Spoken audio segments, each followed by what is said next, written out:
kudukurikira kuri iyi cano yacu, cano ducisha ibiganiro by'ubwenge, bya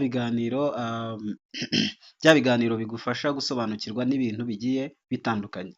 Ubwo rero duheruka gushyiraho ikiganiro cyatwerekaga application ushobora gukoresha ukaba wahamagara ku murongo wa MTN cyangwa se Airtel na Tigo ku buntu.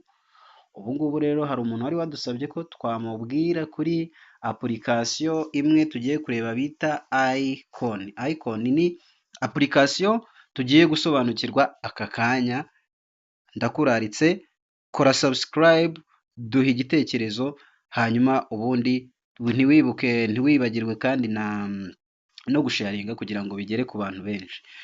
Rero reka tudatinze, reka tujye mbere. Application bita Icon ni application igufasha mu bintu bitandukanye ngiye kukubwira. Niba utayifite muri telefone yawe biragusaba ko tubanza kuyishakisha nyine, hamwe dushakira ama application bisanzwe, uyishakishe wandikemo Icon Caller ID, urabibona ko ngiriya yajemo. Njye nsanzwe nyifite, wowe bari bukubwire ngo install, ariko kubera ko njye nsanzwe nyifite nyine urabona ni open tu, nshobora kuyifungura. Hanyuma iyi application rero ushobora kwibaza ngo ikora ite?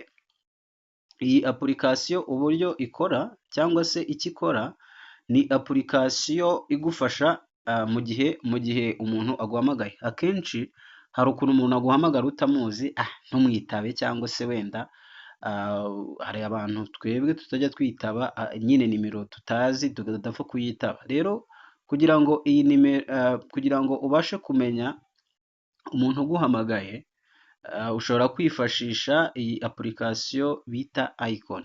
Icon izagufasha iki rero?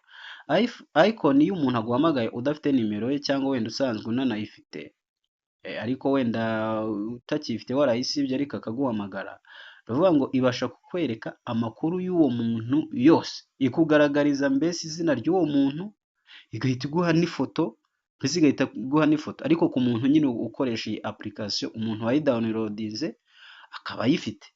Turavuga Icon. Icon ikwereka nyine, ihita ikwereka izina ry'uwo muntu, amazina ye bwite, kandi ikakwereka n'ifoto. Ayo mafoto rero ushobora kwibaza ngo ibiyakuye ayo mafoto, kubera ko akenshi abantu muri iki gihe usanga dukoresha imbuga nyinshi cyane, Instagram, Facebook, usanga dukoresha na WhatsApp, n'amafoto nyine yo kuri WhatsApp ihita iyakwereka nyine, ugahita usobanukirwa uwo muntu. Ikindi kandi iyi application ikigufasha, igufasha nyine, mbese igufasha icyo twita reverse lookup, cyangwa se gusuzuma umuntu utari umukontakte wawe. Iyo umuntu utari umufite nyine mu bantu uhamagara cyangwa se mu bo muhamagarana, ni ukuvuga ngo nibyo naribaze kuvuga haruguru, ihita ikuzanira amafoto, ikakuzanira imyirondoro nyine, amazina ye, ndetse iyo unabishaka, iyo ukomeje irakomeza ikakwereka na location y'aho umuntu uguhamagaye aherereye. Rero niba unyuzwe nari ngiye gusoza ariko ntababwiye n'akandi kantu. Iyi application yitwa